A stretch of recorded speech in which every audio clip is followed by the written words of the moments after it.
persaudaraan dari Bukit Sandar Matahari Ledalero.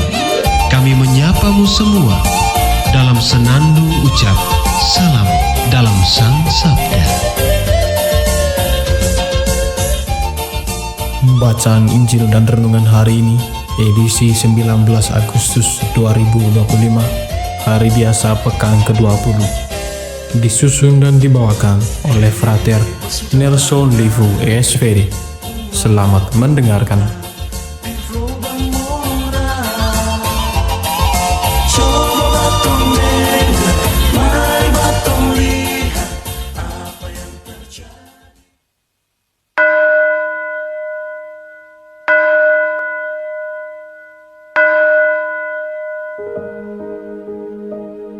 Bacaan dari Injil Matius bab 19 ayat 23 sampai 30.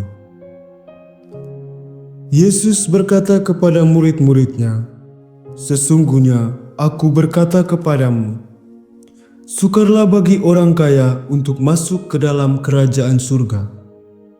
Sekali lagi aku berkata kepadamu, lebih mudah seekor unta melewati lubang jarum daripada seorang kaya masuk ke dalam kerajaan surga." Mendengar hal itu, murid-murid sangat tercengang dan berkata, "Jika demikian, siapakah yang dapat diselamatkan?" Yesus memandang mereka dan berkata, "Bagi manusia hal ini tidak mungkin, tetapi bagi Allah segala sesuatu mungkin." Lalu Petrus berkata kepada Yesus, "Kami ini telah meninggalkan segala sesuatu dan mengikut Engkau. Jadi, apakah yang dapat kami peroleh?" Kata Yesus kepada mereka, "Sesungguhnya aku berkata kepadamu, pada waktu penciptaan kembali, apabila Anak Manusia bersemayam di tahta kemuliaannya, kamu yang telah mengikut aku akan duduk juga di atas 12 tahta untuk menghakimi ke-12 suku Israel.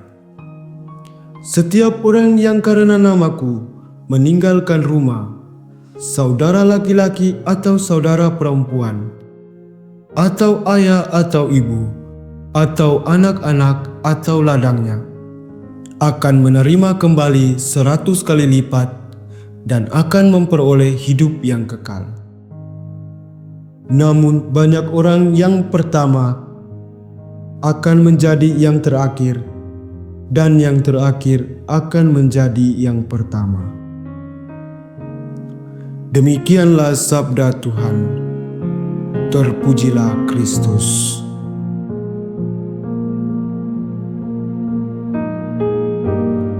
Bapak, Ibu, saudara dan saudari yang terkasih dalam Kristus. Dalam bacaan hari ini, Yesus mengungkapkan bahwa Dia adalah Anak Allah, sebuah klaim yang sangat kontroversial dan menimbulkan kemarahan di kalangan orang-orang Yahudi. Mereka mencoba melemparinya dengan batu karena mereka menganggap klaim tersebut sebagai penghujatan.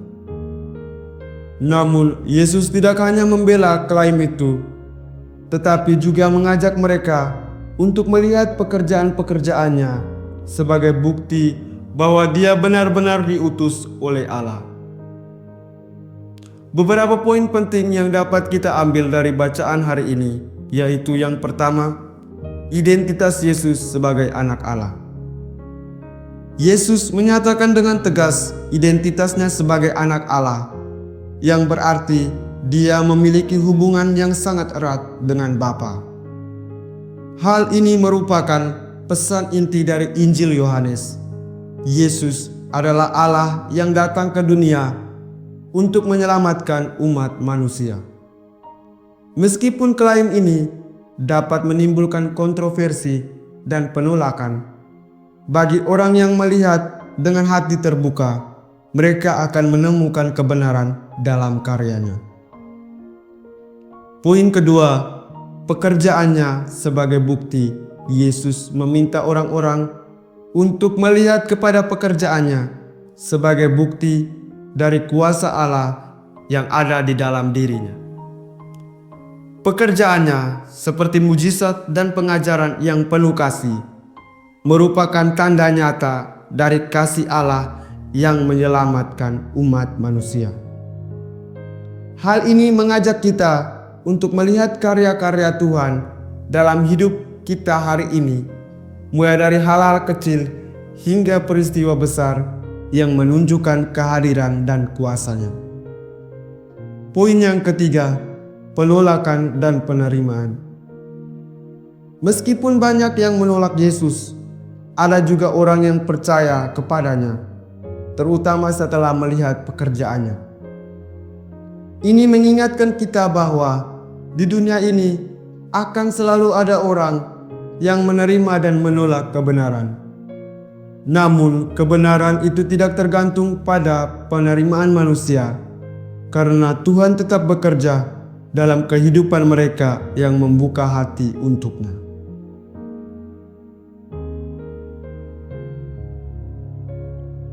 Poin yang ketiga, menjadi saksi yang setia.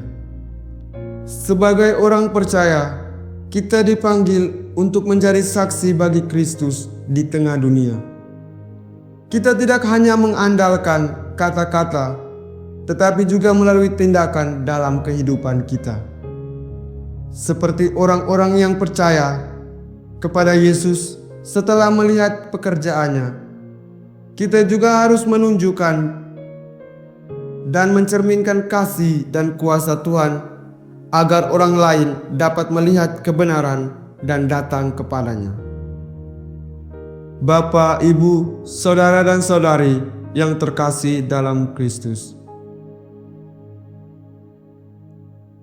Injil hari ini mau mengajarkan kepada kita untuk mengenali siapa Yesus sebenarnya, berpegang pada pekerjaannya sebagai bukti kebenaran, dan untuk tetap percaya meskipun ada penolakan.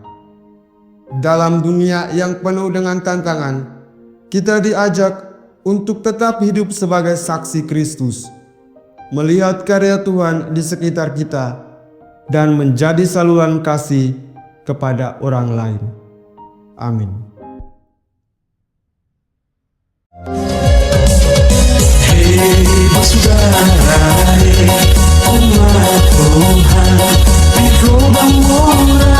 Sahabat-sahabat pencinta Sang Sabda, kita baru saja mendengar bacaan Injil dan renungan edisi hari ini. Sampai jumpa kembali pada edisi berikut. Terima kasih kepada Divisi Kerohanian website Seminari Tinggi Santo Paulus Nedalero. Semoga Sang Sabda menjiwai seluruh pengalaman hidup kita hari ini. Tuhan memberkati kita sekalian. Amin. Dalam satu hati, di dalam kasih Yesus.